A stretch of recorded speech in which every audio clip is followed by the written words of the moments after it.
Hi guys, so today I'm going to be talking about something real quick, and that is some mistakes you should avoid as a fashion designer in 2025. The number one mistake to avoid is waiting for the perfect time to start. There is actually no perfect time to start than now.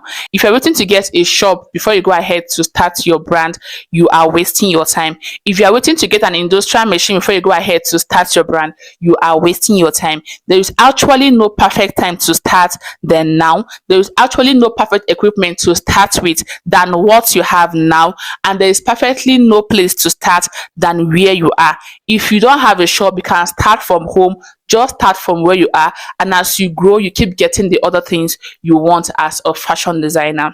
The number two mistake to avoid as a fashion designer is being too shy to market your product. If you are the shy type, it's time to throw away that shyness and start marketing your product like your life depends on it. Post your work online. Tell people what to do. If you go to Instagram, TikTok, you will see what people are doing just because they are looking for customers, and they are actually getting that customers. So it is time to do away with the shyness and start marketing your product. Do not be shy of what to do, because shyness is not going to pay your bills or get you the things you need. So throw away that shyness and start putting yourself out there if you really want to get new customers and grow your brand as a fashion designer. Number three mistake to avoid is giving price from your head without calculating the cost. We are fond of doing that.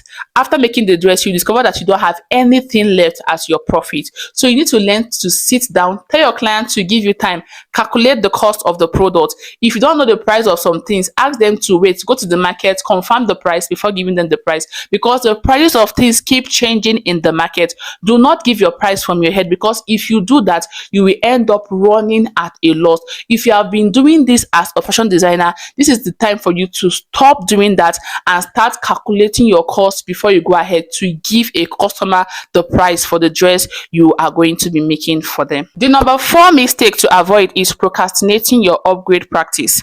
How many upgrades have you paid for this year? How many of them have you practiced? How many of them have you tried out? So it's time for you to avoid those procrastination and start practicing those upgrades you've paid for so far. It's not when somebody bring a dress that you'll be like, oh, I paid for corset class, so let me go and watch the video, so I'll use the client dress to practice. Practice with your dress first. If it come out well, they can practice with your client dress. So if you have been procrastinating your upgrade with the excuse that you don't have time, this, that, and that, create out time to practice your upgrade so that you can become better at what you do as a fashion designer. Number five mistakes to avoid as a fashion designer is working without saving. Saving is very, very important if you really want to grow and build your brand.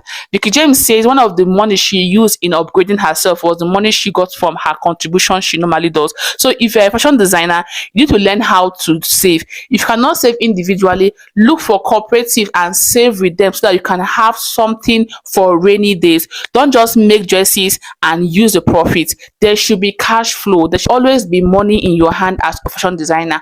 Avoid the mistake of using up everything you make as a fashion designer. Learn to save. As you are working, keep on saving so that you can use that to upgrade yourself, get some equipment you need, and also set up your space as a fashion designer. And last but not the least is working without a strategy.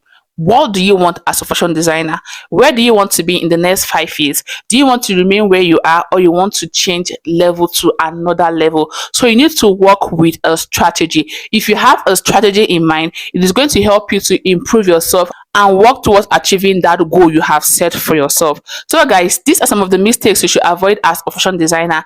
And if you find this video helpful, don't forget to subscribe, like, and also drop a comment. Thank you for watching. I'll see you in my next one.